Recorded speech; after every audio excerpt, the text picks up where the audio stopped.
Recording in progress. That's All right. I'll ask my first question on my mind to you, Ron. Why did I see on the ballot for hair metal Hall of Fame Van Halen? To me, they express all the things you need: teased up hair, spandex. That's the persona Well, five. no, that's not a ballot. What we're doing at patreon.com/Ron Keel for the Hair Metal Hall of Fame, these first stages are just asking the fans like yourself, Yeah. do you consider that band to be hair metal or not? I just didn't see VH on the ballot. I think they Well, it's not a ballot, as I said. If you want them to be included in our list, then hell yeah, I think they were they had hair. it's I think teased up and the they, they, criteria is not hair because all our heroes had long hair. Deep Purple, Led Zeppelin, Black Sabbath. I mean, they all had hair. But I think the equalizer is Aquanet. If they teased it up and did the hair thing, then they're hair metal, right? But if they just had that long stringy shit hanging down, then maybe they're not hair metal. I don't know, man. This is for the they fans just to stand up decide, not me. I'm just the moderator. at some point. Dave, I think, had it teased up. Hell yeah. They had And, big hair. and, They had big and they have hair. the spandex. If somebody goes, they didn't wear makeup. Not all hair metal bands took the option. Some did. A lot did. Yeah. Well, I'm just the moderator. It's up for You the like the fans to shirt? nominate who they think is hair metal or not. You like And we're having fun with that topic. I appreciate your Dolls, and that's glam, right? New York Dolls is glam. Maybe yeah, Rik Fox can weigh in on some of this because he was part of that New York scene back in the yeah, day when glam metal really was a true definition of a certain genre, with the New York Dolls being, I guess, the grandfathers of that glam yeah, metal or glam rock. It was glam rock at the time, not glam metal. It yeah, was, yeah. I that's get true. confused. There's so many different With the genres and slave, classifications and all that, man. I can't keep up. with the slave running around the world, influencing everyone and everything, and many others like T Rex and Bowie. Absolutely. And the bands that were hugely influential to guys like Rick and I, like Kiss. I mean, Kiss Yeah. had big hair. Why are they not hair metal? I'd And take they that. embraced it during the 80s with the Lick It Up period. I mean, the Tears Are Falling video, that's hair metal. I mean, it's to me, for me anyway, but it's not up for me to decide. This is for the fans. Detroit Rock City, it's hair metal all the way. Absolutely. I concur. But like I said, I'm just the moderator, and I will leave the definitions and the criteria up to the fan base. All right, before we get to Rick, what was your favorite band touring as Keel to open up for? Like before your album hit big and you had like hits or whatever. Well, Well, as far as an opening act, I would have to say Bon Jovi because we got to do the entire East Coast run with Bon Jovi and Ooh, play 3 nights in a row at Madison Square Garden, sold out.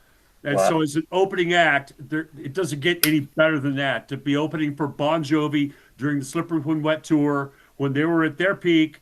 And it was an amazing opportunity for us and memories that I will treasure always. But it's always better to headline. And our headline, sold out headline tour of Japan in 1986, the previous year was certainly a high point for me to go to Japan and have all the shows sold out in advance, Who were and to be your able to do our headline show was the pinnacle of my old school touring days. But we've had a lot of good memories since, and we're still making new memories every year and every on tour that that we do. on that Japan tour? Who did you have as openers? There was no opening act. At the time in Japan, it was just the one show. They didn't do a whole lot of multiple bills or opening acts. It was just Keel on that All right, 1986 sold out tour of Japan. all right. Well, who was your favorite when you did have openers? And it's Keel headlining, and who was your favorite opening act? Sin. I was waiting for that. I was waiting for that. You knew that was coming, Rick, right? Right out left Sin. field. Yeah. And, That was just one show. That was just one show, though. it's just one show, but it will live forever in infamy on Foxbook. I got to show Ron a little bit of what I can do outside of Steeler. Well, yeah, I mean, when you have a list of bands, and it just really, we were all climbing the ladder at different rungs at different times. Yeah. So we had Rat opening for us at one point, then we opened for Rat at another point, and then Great White was opening for us, and then we were opening for Great White. So we were all climbing the ladder to different levels at different times.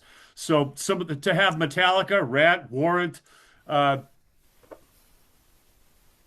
to have them opening for us is obviously it's a pretty cool little Shoots and chunk of ladders. memory. It's all What shoots now? and ladders. Shoots and ladders. Exactly. Yeah, it was a crazy time, but we were all in the same cesspool at the same time, trying to raise ourselves out of the muck, and to have some of those bands that went on to multi-platinum success actually get their start opening for us. Tesla got their start opening for us. They were called City Kid at the time. And Tesla, to this day, those guys are dear friends of mine just because the night they got signed as City Kid, they were opening for Keel at the country club in Reseda. Reseda. Yeah. So those guys in Tesla, they remember that night very well. It was their big break, and so very very thankful that I could be a very small thread in the tapestry and the history of some of these other bands like Metallica or Tesla or even Kiss and Black Sabbath and Sin, of course. Just for posterity. Posterior. Yeah, posterior. Just for posterior. So Rick, looks like you're all moved in there. You got the new digs, new house. I'm happy for you, and I know that you just went through a big move, and I'm happy for you. Looks like you're all settled in. Well, Okay, you got I'm still digging myself out of boxes. Yeah. I can barely fit one vehicle, and I got a 3-car garage, and it's just full of boxes. I can barely fit my SUV in there. It's tight. So I'm taking it, day at a time. As you know, I just got out of the hospital again for another kidney stone surgery, so I'm dealing with that, and just trying to set up the house, and it's I had to get closer to Springfield because that's where the musicians are. Exactly. And I've integrated in the community with the musicians here now. Jay Stevens is the lead singer of Machine Gun Symphony, which is the biggest 80s tribute band here. Jay and I are the only people in Missouri that are LA hip. He played the LA scene after I did, and he was I think I was with a Who tribute band. But he and I are the only ones who kind of like know how LA was back in the day. He's also the afternoon drive time DJ, prime time for 104.7 The Cave, which is a classic rock station. So Jay Stevens is the rock star, penultimate rock star of Springfield. And I shuffle in his shadow. Well, he was until you moved there. Now there's a new sheriff in town. Well, wait, we're talking about trying to throw something together because he's a great front man. Okay. Yeah, I've seen the videos, and it's awesome. I'm very proud of you and happy for you, Thank you. and certainly wish you all the best. And hopefully, I can come visit at some point and see you in action with those guys. Okay. I now have a guest room, so that's possible. All Okay. right, Rick, I what was appreciate that. I'll take that as an invitation. okay? What was It's, your it's, favorite, Rick? What was your favorite glitter rock band to photograph? Since you spent your youth doing it. I'm sorry. Can you repeat that? What was my favorite band? What? What was your favorite glitter rock band to photograph? Oh, glitter rock band. Yeah. God, there was so many of them back in '75 in New York. Yeah. Jesus. Well, I don't know if the band I was in would be considered. No, we weren't glitter. We were something else. Glitter, but- glam. Those are tough definitions. Yeah, to because there were a lot of navigate. bands. There were a lot of bands that were doing that, and then they changed and did something else. Joey Ramone was in a glitter glam band called Luger, and then he changed and he went in with the Ramones. So everybody was like, Ron was saying earlier, people shift, go from here to there, from there back to here, and Okay, of the glitter rock bands we would know, what was your favorite? What bands do you know? What Jesus. like, when the Stooges had on glitter, so they would be there. Well, the Stooges weren't so much glitter as they were kind of a little bit more, Detroit punk, hard rock punk. But they had a stage where they were glitter, and then the point where they were wearing leather. That was mostly Iggy. And he'd smear peanut butter all over him, so that doesn't count as glitter. But I don't know. There were bands, Silverhead, which with Michael DeBar, was an English glitter band. The Dolls, of course. I liked Slade. Who else? Mexican, Mata Hoople. Mata Hoople kind of dabbled in that area a little bit. Jane County. Jane County. Well, yeah, Jane County was. That was more like, how do I put this? Street sleaze. Jane was transvestite, Yeah. and so that was one of my first introductions to that aspect of the business. I'd never been exposed to that before. Yeah. It's so cool that you got to experience that scene at that time, Rick. It was amazing. It was amazing. It was my first step down the rabbit hole, Yeah. and I never looked back. Were you a big fan of Kiss? Oh, absolutely. I mean, I was there watching the rehearsals before they were kissed. Wow. Did you get any, did you submit any really famous photos of them, or were they ever used? He's had some great photos of those early Kiss years published in books and such. So that's pretty impressive. Yeah. To be a part of that embryonic phase of Kiss, the hottest band in history. Yeah, what happened was I was strapped for a little bit of cash when I first got to L.A. I met some Kiss fans, rabid Kiss fans, and I offered to sell some of my pictures to one of the guys that I met. Little did I know, he took those pictures and illegally reproduced them and was mass selling them around the world, and I had no photo credit, and my photos from Kiss from the Coventry and the Fillmore East shows were circulating around the globe, being bought and sold, and I had no idea until years later when somebody showed it to me, and I said, "This one of your pictures?" I said, "Yeah, where'd you get it from?" And they said, "Oh, I bought it at a convention." So, I just think it's cool that back then you could actually afford a camera. That's why we don't have any pictures of our gigs or no video. We couldn't afford cameras and video cameras and photographic cameras back then. How did you actually scrape up the money for a camera? My dad did that. My father bought me. Cool. My father bought me a high-grade, top-of-the-line German Hanimex Praktica Nova 1B. That I remembered all of that. Wow. Yeah. Camera, 35 millimeter camera, and in high school I was a member of the photo club, so I had access to the lab and all the materials I needed to print and whatever I want. I was up there every day after school. Guys, that was a scamming motherfucker. What's that? That guy that stole your photos and made copies of them is a scamming motherfucker. He sure is. I don't know if I should mention his name. I spent $5,000 on original Rik Fox photos. They're all hanging on the wall here in the studio, and there's no Rik Fox photo credit or any of that here. I don't know. I mean, yeah, you got took. Well, I'd like to meet. I wonder if we all know John Five is a huge Kiss fan. He's a collector. Yeah. And he's got his own Kiss museum going. I wonder if he has any of my stuff in there, not knowing that I was the guy who took some of those pictures. I guarantee you, Aaron Fisher has that stuff framed on his wall right now. I just talked to him, and he's got the ultimate Kiss museum at his house in Charleston. I had a question for Ron. What made you want to do the country and southern rock record before we run out of time? I gotta get to that.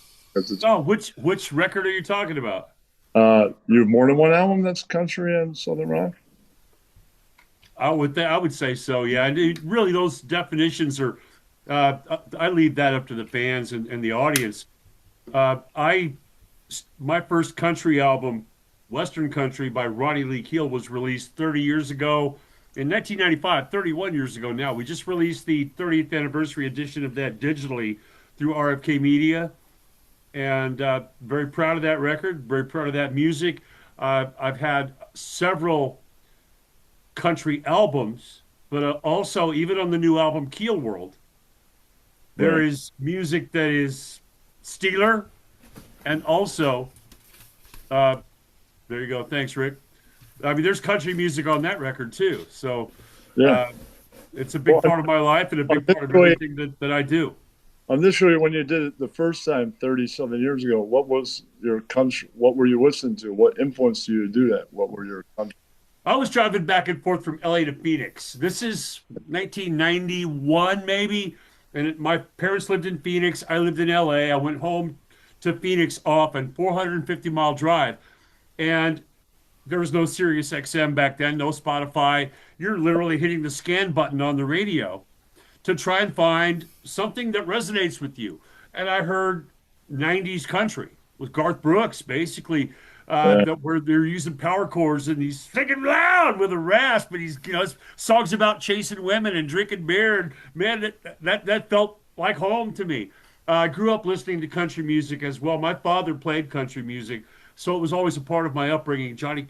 Cash, and Merle Haggard, and all Yeah. that stuff. But it didn't resonate with me as much until I matured a little bit and started to hear those songs on the radio. Was it Clint Black, Travis Tritt, Trouble, Travis Tritt, Dwight Yoakam, Garth Brooks, those songs. Just like, man, this is really cool. And it's all you could hear on that radio going back and forth from LA to Phoenix. And I started to realize it's really very similar A new face. 80s party rock. I mean, I mean, Every Rose Has Its Thorn is a country song. I'm sorry, but yeah, I mean, so there's not a whole lot of difference really. You put a fiddle and a pedal steel guitar well, on there, and you got country music. well, Ron, at the time, everybody that stuck their guns was still in hair metal, but now a lot of people stuck their guns.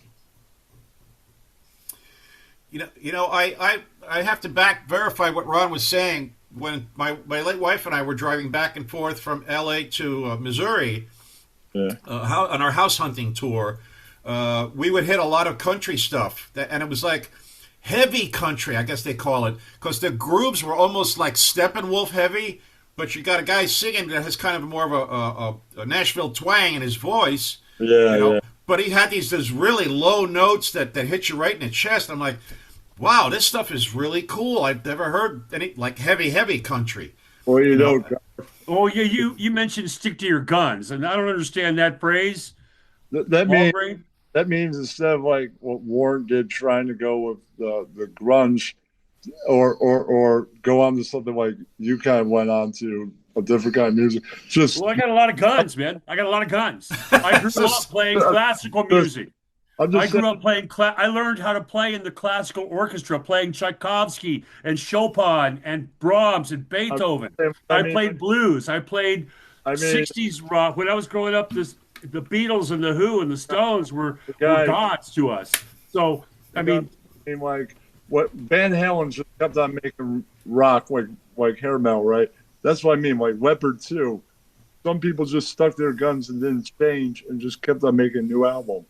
And they'd have a hit and they move on. all well, right. Van Halen Everybody played. has their own opinion. That's up to you to Yeah, define that. Van Halen. Like I said, Van I got a Halen. lot of guns. Van Halen played a lot of backyard parties, so they started out playing covers too. True. Listen to the soundtrack from Twister. Edward has some amazing good. Edward, I'm not going to debate styles with anybody. I mean, Okay. to me, music is my life. It's one of my best friends I'm of not since going to for the debate. last I'll do 60 that. years. Ron, I like So talk anything. about sticking to my guns. Nobody has stuck to their guns more than I have. Even though I've played a lot of different kinds of music, I've always given music everything I have and everything that I am. So Ron's got an arsenal. He doesn't have guns. He's got an arsenal. it's not a matter of changing. It's a matter of growing and evolving and learning and experiencing. That's All what life right. is all about.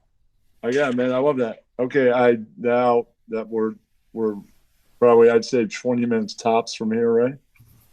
No, I I'm with you, man. I'm I, enjoying the I like discussion. I haven't let you get a question in edgewise, so I owe you a couple extra minutes. okay, I I'm like interviewing Rik Fox here, and that. you go ahead. We're here for you. I've heard this, but my audience hasn't heard it. Could you please do your end of the Watts story, Rick? Because my audience hasn't heard it. What? I got an invitation, from Blackie to come to L.A. to audition for his band to try out for them. They were called Sister, and he sent me a tape, so I got to hear what they sounded like. I said, "Wow, these guys are real heavy, like early Kiss." And I was playing in the Jersey cover circuit, the bar circuit, so I didn't really have a demo. We didn't do that. So they flew me out. I it took 2 days for them to really decide. We played the songs one night, took a break, played the songs another night, and he just said, "All right, you got the gig." So we just rehearse. We did a demo, 6 songs on it. One of them I co-wrote. And then Blackie was happy with that. He calls up Don Atkins, the photographer, says, "Hey, I got a new bass player. Let's do a photo session." We did a photo session and did the demo. We shopped it around. I contacted my friends at A&M Records. They liked it, but they said, "We don't hear any hits." Be that as it may. And then I was on the phone one day outside Blackie's house talking to somebody from New York. And I aimlessly was kicking over leaves in the courtyard, and I stepped on a yellow jacket. I saw, and it reminded me of the old Green Hornet logo from the opposite Batman in the '60s. So Yeah. I go in the house, and Blackie's like this, watching the Yankees game on TV. And I said, "You remember how you said this is going to be a new band, and you don't know what you're going to call it, and you don't know what direction we're going to have?" And he says, "Yeah." I said, "Well, I just stepped on a bug outside, and I thought it would be a great name for a band." He goes, "What is it?" And I said, "Wasp." And he sat there and he looked at the ceiling. He was thinking about it. He goes, "That's a good idea. Keep thinking like that." Because that's what Yellow Very- Jacket is. It's a freaking wasp. Yeah. The very next rehearsal, he got us all together, me, Randy, Tony, and him, and he says, "We got a new name for the band." And Tony goes, "Well, what is it?" And Blackie goes, "Wasp." And Tony goes, "Wasp? Who names a band after a bug?" And I said, "I don't know, the Beatles, Scorpions?" And so at that moment, Hold on. Buddy Holly, crickets. Well, yeah. So well, that didn't come to mind, but Scorpions did. They were hot at the time. Oh, yeah. So at that moment, all 4 of us, you would say, are co-founders of a new band. And I played with him for 4 months, never saw it coming. Blackie just come up to me one day and goes, "It's not working out. You're out of the band." why doesn't it work out? Did he ever explain it? He won't, but Randy Piper did. Randy told me what the reason was, and it's really stupid. It's a textbook example of the mentality that some of the bands or the musicians had in L.A. in the early '80s. How do I put this? Randy said, "You brought a girl or a couple of girls back to his house that he tried to pick up earlier in the evening, and they turned him down. Now, you didn't know about that. That was after the fact. You show up at the house where you're staying with this girl that turned him down. That looks like you're rubbing it in his face." Well, So, how do you even know that girl turned him down? because I asked her afterwards, I said, "Did Blackie invite you back to the house?" She goes, "Yeah." And I said, "What did you tell him?" She goes, "I told him, go pound sand. Get out. I'm not interested." So that's what Randy told me. He says, "You were bringing girls back to the house that he tried to pick up, and I told him no." And I'm then thinking, this is why a guy gets let go from a band, because the band leader's ego. You didn't know ahead of time? No, I had no idea of knowing this. This was after the fact. I found out. Well, Rick, Yeah. I think we should put a new band together and call it Tarantula. 8 legs, 4 guys, 8 legs, right? Okay. All right, I'll give you that one. Funny. That's funny. I told Randy we should. There was a time when Randy left the band after I did. He had a fight with Blackie, as he always did. And I said, we should get a band, put the band together, call it Hornet. And he thought that was the funniest thing in the world. But he says, "No," he goes, I got to go back to the band, man. I can't just... WHORENET, Hornet. Yeah, Hornet. Hairnet. Because the whole Anyway, that's the wasp. That's the wasp story. That's it. And that's my hand of God. That's the truth. That's a good story, and I've never heard Rick keep it that short. So kudos to you, brother. It's a great story. And for Rick, I can tell you, Long Brain, and your audience, your listeners, this guy here lived it from New York and L.A., both scenes, and he is a part of that hard rock metal history. That, I mean, it doesn't get more real than Rik Fox. And so you and yet are somehow I keep getting passed over for all these award shows. Me too, man. Hey, me too. No. We're left out of all the history books. And Wait. Jay Wazinski told me he's nominating Steeler for the Heavy Metal Hall of Fame for next year. Oh, good for him. And that's where we belong.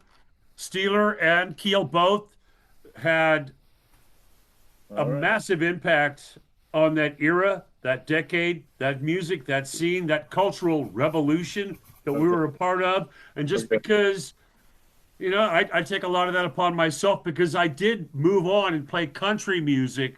Now Yeah. it really diminished my contribution to 80s metal and hard rock. I can Yeah, tell but you you, played man, with. I've lived 6 decades, all Did right? you play? You And played with Sabbath. the Wow. 80s, the 80s are not even in my top 3 decades of my life. I've had 6 decades here on this planet, All right. and the 80s, it was great. I'm glad. I I, am I, I I, am the last guy to be stuck in the 80s. I had a question about the 80s for guys. Back in those days, did any of you get into the hard stuff like drugs or anything? Nobody's going to blame you if you did. I never saw heroin. I know that Motley Crue and Rat and obviously Robin Crosby, and the history is pretty well defined with that. But I never even saw it. I partied with all those guys, and What I was about, just not part of that circle. I've never seen heroin in my life. I don't know what it looks like, or I've never what taken about, it, never seen it, never had the opportunity, and I'm very thankful that I never had that opportunity. what about the other stuff, allegedly? Well, we've all gone skiing in Peru a few times here and there. Absolutely, man. Nobody You will know, blame you. Everybody did it. David Lee Roth, everybody. Everybody. John Belushi, everyone. Not everyone made it out of that thing. But, Well, for but me, the music was always Austin first. and I've had I've had my bouts with uh, I've never been addicted to anything except music, and that's uh, good. you know Yeah, the so drugs are a distraction. The drugs were a distraction, and I don't recall Rick ever doing any of that. You never did any of that, did you? I don't not think. I mean, not if he around did, you. No, if he that was that. did, then I didn't see it. But There was a couple of times in Sin we had people around us that had it, and yeah, it would be like an after party after a show, and they'd go, "Hey, you want some?" And I'm like, I'd take a little bit, but I never. yeah, long break. If you're But looking for hey, dirt, you're not going to find it from me. I have no car crashes. I never been to prison. right. I've been divorced a couple times, but other than that, there's no car crashes, no addictions, no rehabs, no nothing in my history. My Somebody life did is want about music and good times and good people. So to. I don't have any dirt to share with you. Okay, somebody did want to bring this up. Rick, you and your wife are into horses. Well, we were. My late wife was a horse trainer, so Okay. everything I learned about equestrianism was through her, and looking back, it was a gift. And I didn't always realize it at the time. I sometimes dug my heels in and was like a little bit reluctant, but there is a just to be around the horses, the spirit of the animal. She taught me how to be a horse whisperer. I understand how to speak to them like that, and I had my own horses. It helped me with my historical reenactments and living history as a Polish wing hussar cavalry persona, Yeah. and then we got a lot of awards like that. But my wife was largely responsible for all of the equestrian aspects of my life, and like I said, it was a gift.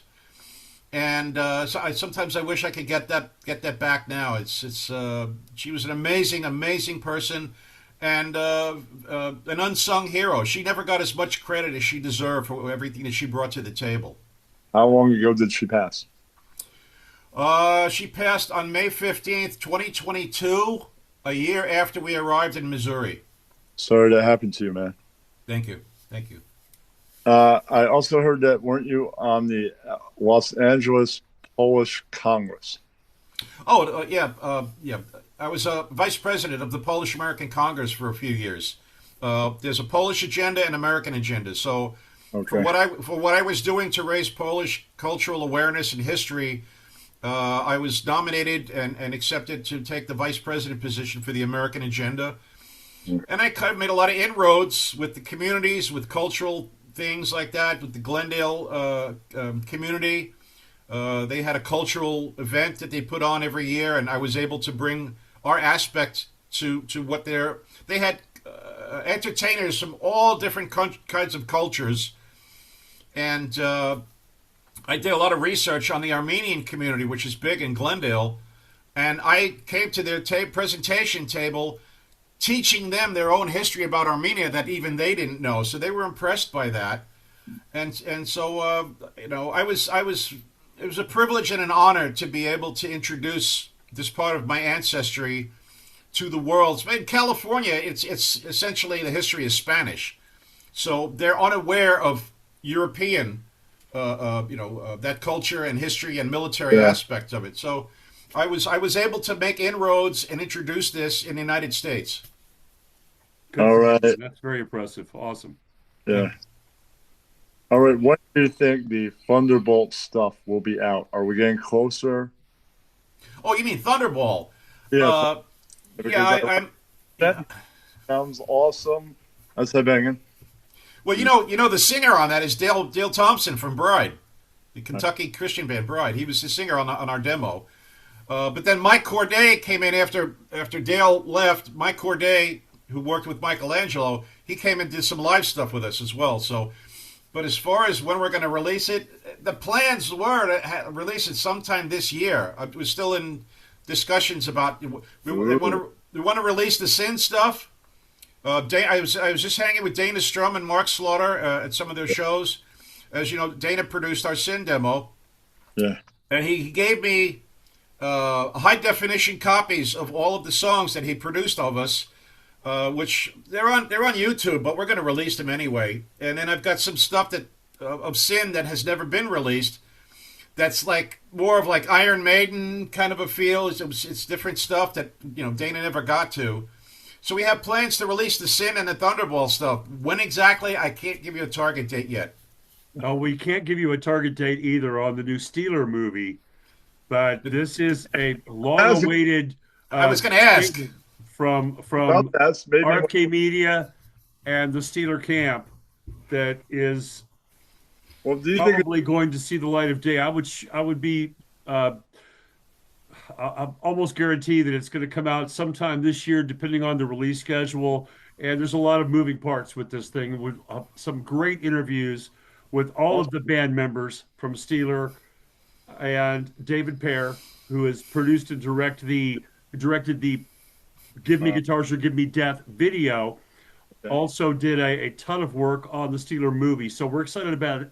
Steeler, the Legend of Steeler, American Metal, documentary film that really puts an exclamation point on our place in 80s rock and metal history that will see the light of day this year. So that's what we're really pushing. We'd love to have some new music be a part of that.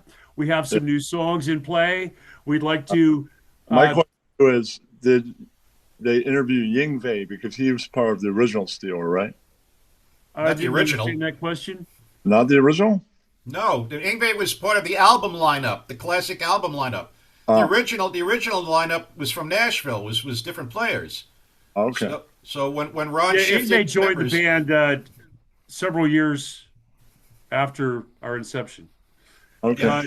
Uh, well, I can't give away a whole lot of details. I can tell you that But does he get interviewed since he's kind of part of it? I'm not sure I can tell you. he's not at liberty to release that information yet. I'm not at liberty to So release I'll that just information at this time. Thank I'll you, just Rick. have to wait, and then it'll come out, and I'll see it. Okay. You will see it. Everybody will see it, and we're very proud of that. It's really well done, Okay. and that really captures the feel of being there in the early '80s. For those of us that lived it, it's going to be a trip down memory lane in that time machine. For the younger fans that didn't get to experience it, we're going to take them back to the Sunset Strip in the '80s Okay. and show them what it was like to be a brand new band exploding onto the scene at that time. So we're really excited about the movie. American Metal, The Legend of Steeler, coming hopefully this summer. I Okay. know that David is working on it in March to get the final edit completed, and we'll put the release plan in motion at that point and get that out there. We want as many All right. eyeballs and earballs on that thing as we could possibly get. All right. Before you go, I wanted to know how you feel about the new wave of British heavy metal bands like Diamond Head, Motorhead, Saxon, Priest, all that, Maiden. Are you a Well, fan? we certainly enjoyed that. You could feel it. It was like an avalanche or a tidal wave coming in from Europe and the UK at that point in the early '80s. Those bands were creating what eventually became the LA American metal explosion that we were so much a part of. Huge influence on us. And that's why I went to LA in 1981 with Steeler. I felt this wave coming to America, and I knew it was going to hit. Is it going to go to New York or LA? It's not coming to Nashville, which is where I lived at the time. I was in Nashville, and I knew that that wave was going to pass us by. So where's it going to hit? New York or LA? We're going to move. We're going to go to one of those major markets. Right. New York's very cold and concrete. LA's got the beaches and the girls in the bikinis. Let's head west, boys. So we went west to LA, and the rest is history. In the new wave, did you have a favorite band of that new wave of the British metal? Oh, Maiden, Priest. Was Priest part of that? I guess. I think Yeah. Motorhead, Def Leppard. Def Leppard. yeah. There were huge influences on us at the time. We were 20 years old, and we were soaking all up. Saxon, Tigers of Saxon. Pantang. I had albums from all those guys in my collection when I was living in Jersey. I was listening to all of that. That's so awesome. What about the bands that they had heavier influence on, like the thrash metal bands? Were you fans of theirs, even though they poked some of them, right?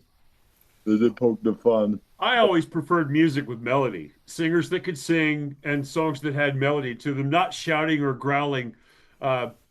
Even though most of my melodies back then were one note, cold day in hell. It's just one note.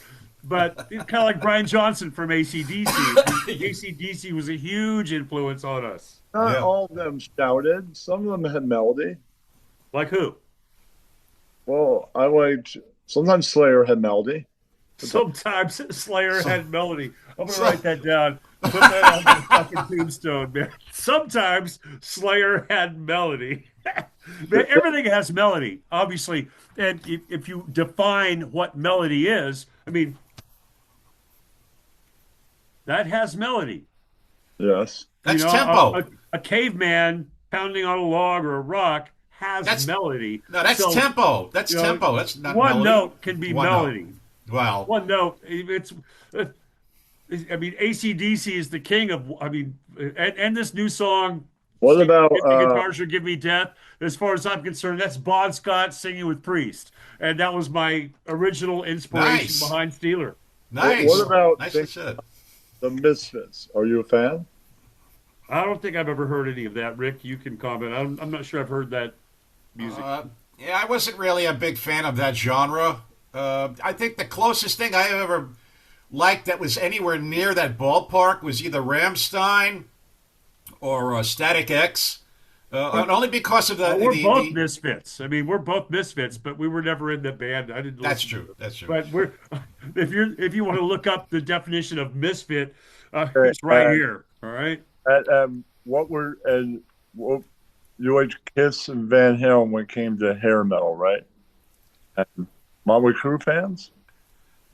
Well, we knew Motley Crue personally from back in the day, so Okay. Oh, huge Crue fan, man. Oh, absolutely. That first album set the bar pretty high for all the rest of us that followed.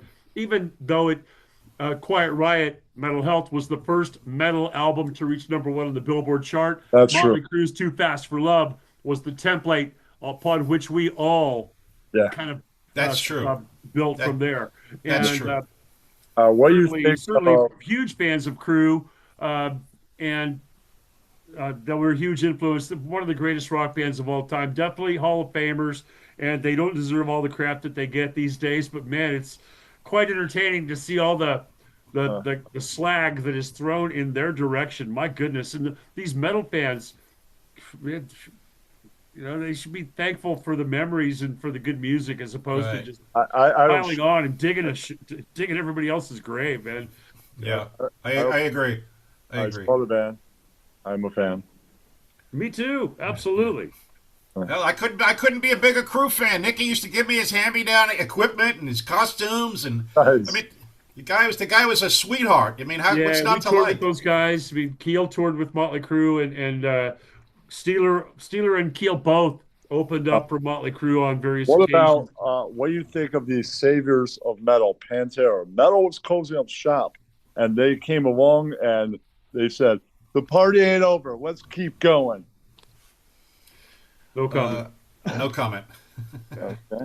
I mean, yeah, I mean, I've got a tape over there on the shelf of Pantera playing Keel songs when they were a cover band. I knew those guys really well. Daryl and uh, those guys were friends of ours, and we would obviously they did Proud to Be Loud on one of their albums, which Mark Ferrari wrote and produced. So there's a lot of deep history with Pantera and Keel. Nothing but love for those guys and all that. Their place in cultural history and all that, I'll leave that to the fans and the experts. Yeah. Okay. I'm just a friend of those guys. All right. That's They cool, were man. friends of mine. All right. I like that answer all the way. All right. I'll give you, since we're going to wrap this up soon. I don't remember all the questions, but I asked everybody the same questions again. What is your favorite kind of car? Questions like, Car? Car? Four-wheel drive. yeah. I drive a Chevy Tahoe. Yeah, it's got to be able to get me up the mountain and down the other side. I'm not a sports car guy. I'm a Yeah. truck man. I wanted to say about Steeler, even though Steeler was like one of the cornerstone bands of the '80s LA rock scene. One of my biggest disappointments, I got to say, is of all the bands that had footage. It's just ironic how we never had a good video of us, like at the country club or playing one of our bigger shows, Troubadour. I don't know how we managed to fall through that gap, that grid, and there's no live footage of None of the your out. friends had a camcorder at the time? They could, Nah, no. Some bands were able. You know how big cameras were back then? They were shoulder mounted. yeah, they were gigantic, massive.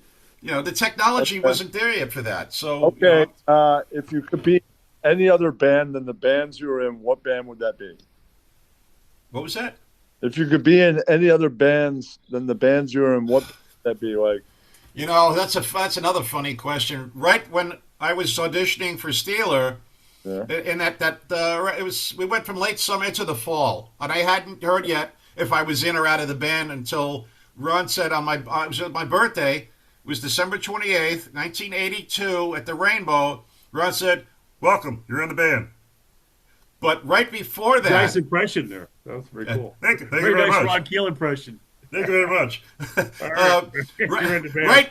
right before that, I walked in the Rainbow one night, and there's Greg Jafria sitting there from Angel, Wow. and he said, and I know Angel where was Angel is. Angel was a band that was my dream band. I always wanted to be able to. Once Mickey got kicked out, I had people the trying to other- get. The last forefather of Paramount. Yeah, I had people trying to get me a gig in Angel, and I walked in, and there's Jafria going, "Yeah," he validated because your name came up many times on the road. We thought about you. He says, "Rudy Sarzo's filling in right now. Would you Wow. like an opportunity to join the Of course. band?" Now that was the proverbial fork in the road. Do I join Steeler because they're it now Right. and they're Or hot, join Angel, the Legends. or do I join the band of my dreams? And Mhm. history will bear out that I Well- made the right well, decision. Rick, either way, I'd still want to interview you no matter what choice you made. Well, I'd like to think that I'm happy with the choice that I made. And Ron and Steeler put me on the map, the proverbial map, and But you see, if let's say you made Angel and you never met Stephen Blush, right, for a minute, right?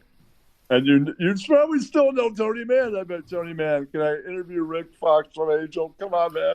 those two guys are awesome. I love them both, man. Yeah, they're awesome. Stephen and Tony put me in the hair metal book, Yeah. and like that gave me gratuitously a 10-page interview in the book. I was blown away.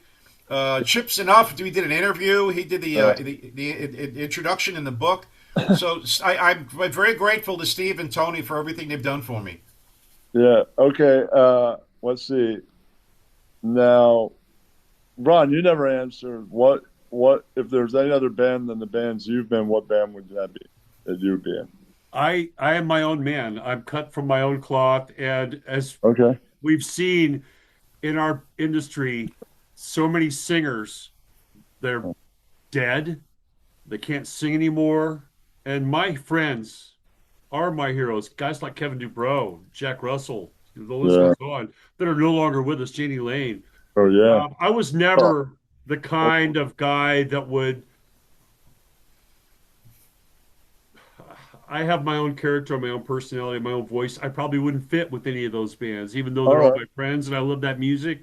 all right. So I never really had those aspirations Well, to my friend, join it somebody doesn't even else's have to band. be I mean, there another. was a time when I went for the Motley Crue gig heavy when they fired Vince. I'll tell you that right now. My lawyer, David Rudick, was Motley Crue's lawyer, so we had the same attorney. And as soon as I got that news, they fired Vince. I said, David, get me the gig.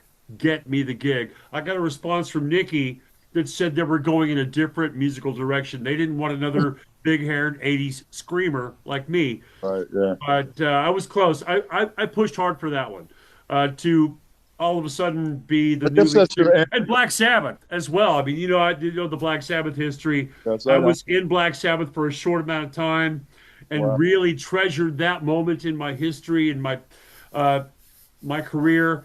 And I've always kind of thought that, man, maybe they'll one day it would happen, and I would be able to put those rehearsals to good use after all the work that I did learning the Sabbath catalog. And we still do that in my band. Ron Keel band does some Black Sabbath in the show, Of course. and Steeler has done some Black Sabbath in the show as well. We did Heaven We and did Hell Heaven and together. Hell, Heaven and Hell. So Black It Sabbath influenced the has whole always been a part genre. of my life and part of my history. So if Tony's and Geezer are not quite done yet, you know, I would take that call. Let's put it that way. I'd take that Awesome. phone call. That's awesome. I'm saying that they influenced the whole genre. Okay, what was your first celebrity crush? Both of you. The first what kind of crush? Celebrity crush, like Celebrity Well, crush. Rick's a lot older than I am, so it's probably somebody like mine was the girl from the Partridge Family. What's her name? Oh, Susan. Susan Day. Susan, the that was your Partridge first Family girl. crush? I was like what, 9 years old. That was my Every, first celebrity crush. I thought, man. And I'll give you mine. Farrah Fawcett was a big deal. All of Charlie's Angels, back in the '70s I'll when I give was you growing mine. up. Brooke Yeah, Shields. what? Mine was Brooke Shields. Brooke Shields, yeah, that's it's aspiration. That's not But being I'm nice. very I happy was where I 12. ended up. I'm my celebrity crush now is the woman upstairs, my wife Renee Keel, and obviously God bless Rick and what he's been through with the loss of his wife and Tamara. I mean, you can't. Tamara is the ultimate rock star crush and his love of a Okay, lifetime. So if there's if you if nobody you can compare to that, man. okay, if you both could do it all again, is there anything you would do different? Oh hell yeah! Okay, what? No, I can't. I'm not going there. You can't you can't go back and rewrite your story, man. Your That's like story is your story. Yeah, that's like looking at the cover of a book and asking what's inside. yeah, yeah. Of course, you can ask that question of anyone. If you could go back and change something, maybe you would, but you wouldn't be who you are now. I wouldn't be who I am or where I am right now, and I wouldn't trade that for anything in the world. So, yeah, I made some bad decisions, but a lot of the bad decisions were made for me. The wrong choice of a single, or uh, Uh, the circumstances where we had a whole year booked with Metallica. We were the opening band on the Metallica tour, and James Hetfield broke his wrist in a skateboarding accident, and tour was canceled. So we sat for a year wow. at our very peak. That's not. I can't change that. I can't tell James get the fuck off that skateboard, you idiot. He fell on the skateboard and You the know, tour was canceled, and we sat home. So I mean, correct me if I'm wrong, Ron. When Ingve and I were in the band, was there a real slim possibility that we were going to go open some shows for Priest, and they were having problems with their management at the time? That was a story that I heard. That was before you and Ingve joined. That was the downfall of the original lineup. Oh wow. Yeah, we had 30 something shows booked with Priest, and it fell through. So that Wow. was a devastating blow for us. And Oh, that's a the only way to like most recover was to devastating bring blow. on the That's- big guns like Rik Fox and Ingve Malmsteen. Steeler That's doing how- doing the Judas Priest song, Steeler. I mean, wow. You had, and they bailed, and wow, that's a crusher. Well, There's life many- goes on, man. I mean, That's true. yeah. I mean, We, we both had a lot of wow moments. That's why we're here telling you about them. Yeah, Okay, we've had the best of times and the worst of okay, times. I got You know, maybe that's just uh, that's part of life. left, Yeah. and that's probably gonna be your time. Were you part of a clique in high school? What clique, or were you a loner? Some people are loners. You want to go first, Ron?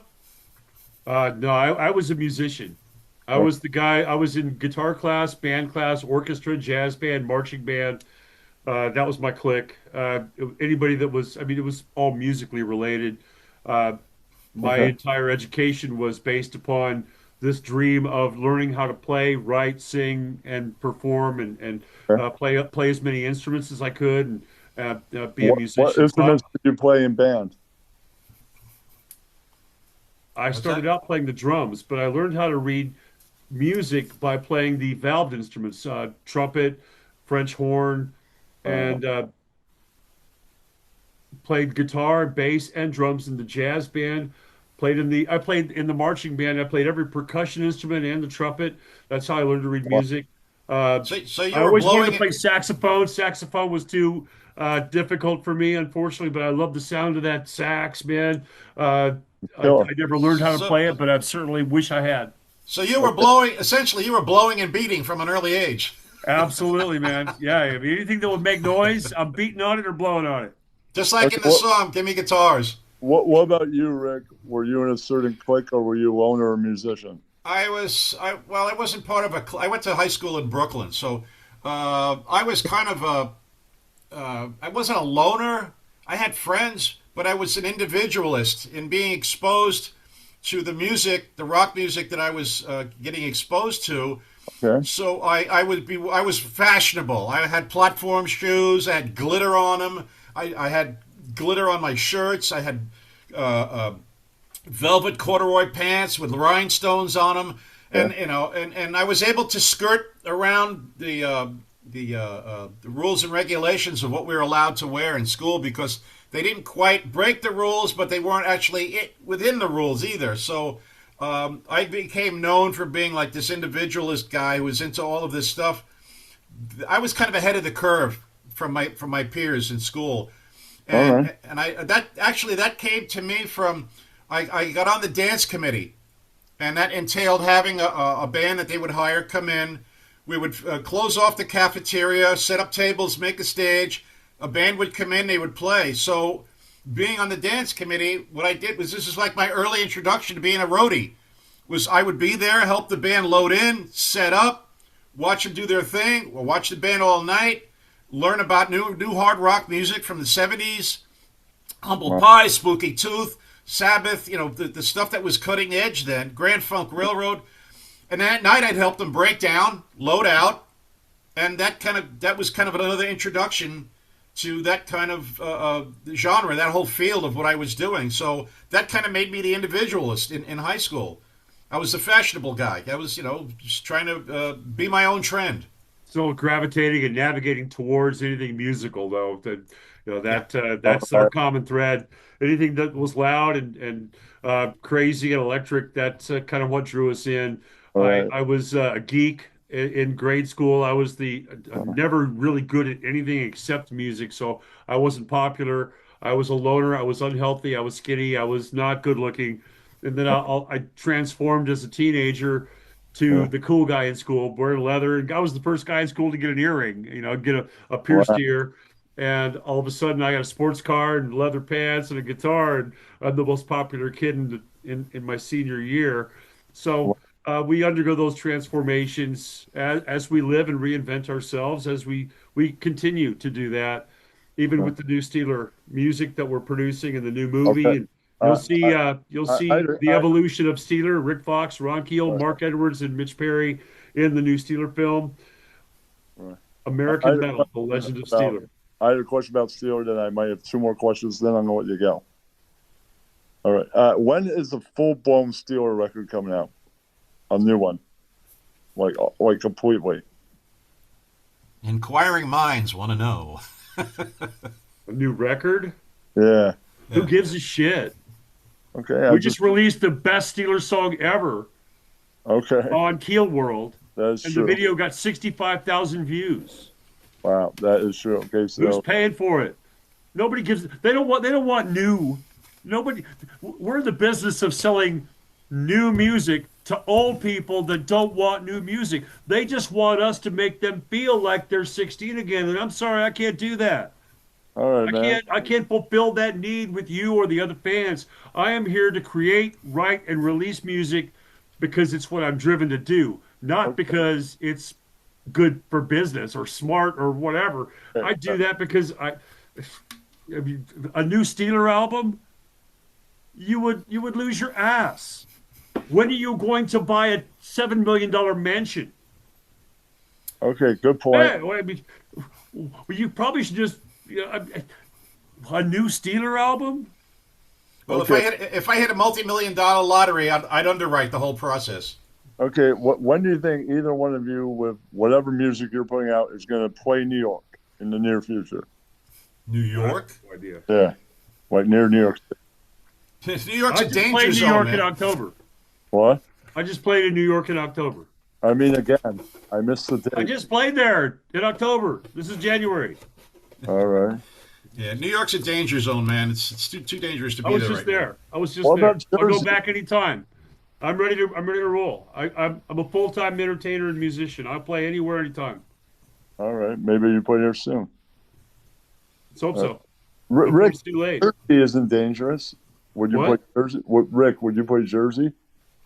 Not There's no place left to play. All those clubs are closed years ago. There's some new clubs open. Well, it would have to be one hell of a promoter and an agent who would know all of the prime top places to put it to put you into.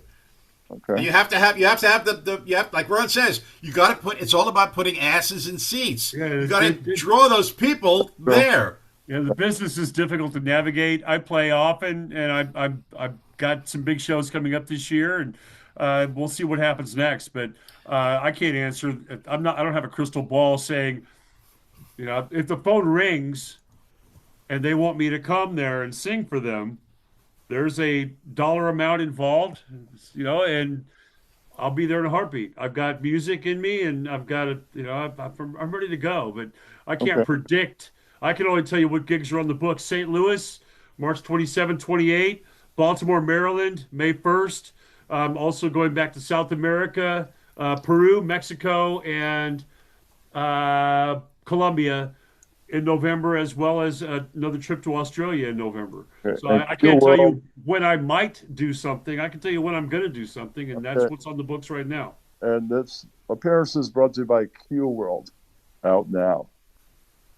All right, and I have one more question. You may not want to answer it. It may offend you. I don't know. Have any of you ever had a gay experience? Not Okay. me, no. What kind? A gay Are you experience? are you flirting with me now? No, I'm just asking. I don't know how that's relevant. Really? Okay, it's sometimes I have to pull out a Howard Stern question just for fuck's sake. Well, when you put it into context, then it's understandable. Well- I'm sure we've all had friends in the business who are of that persuasion. I've had friends like that. No, but, I mean, Yeah, not that there's anything wrong with that, but it's No, just no, not my I was thing. I was asking if any of you ever experimented that way. That's all I'm saying. that's too much information, and we don't go there. Okay, you can say No, no. You can also not answer. no, that's that's not appropriate. I've had my shocking encounter with Bill Aucoin when I went up to Kiss's office one time, and on the way out he grabbed my butt, and I was like, I would jumped out of my skin. I'd never experienced that before. And when I went, Well, that sort of answers it. Sort of. I guess I don't know. If it goes further into back in the days. and well, you- when I went back to Peter Chris's mom's house around the corner from me, and I told her what happened, and she goes, "Oh, watch out for Guy. He likes the boys." I did not know that What? that existed in the music business. That was a wake up call for me. somebody told me that. Didn't you date Peter Chris's sister? One of them, yes. Yeah. I knew Peter before he was in Kiss. Oh. Was she? Well, that's not a really good way Okay. to end this discussion. Sorry. I know that after 62 minutes, nobody's watching anymore anyway, All right, man. because nobody's got the time or the attention span I'm to gonna end watch this. us rattle on about gay experiences for 62 minutes. So if you have any final questions, probably now would be a good time to do that and wrap it up, because nobody's watching. Everybody has bailed on this conversation by now, so we can say Not anything we why. want Not about why. all of our gay experiences. It's not live anyways. I Okay. know that. All But right. you're going to publish this, I guess, to some platform All on the right. I'll internet, wrap it up. and Thank you, guys. nobody's going to watch 63 minutes of this crap. Thank you for doing this. Let's go out on a You're high welcome. note. Da, da, da, da. All right, man. Thank you guys for doing this. Anytime, anytime. It was a pleasure. Yeah, Okay. enjoyed it. Thank you. All Thanks right. for, thank you for having us. Sure.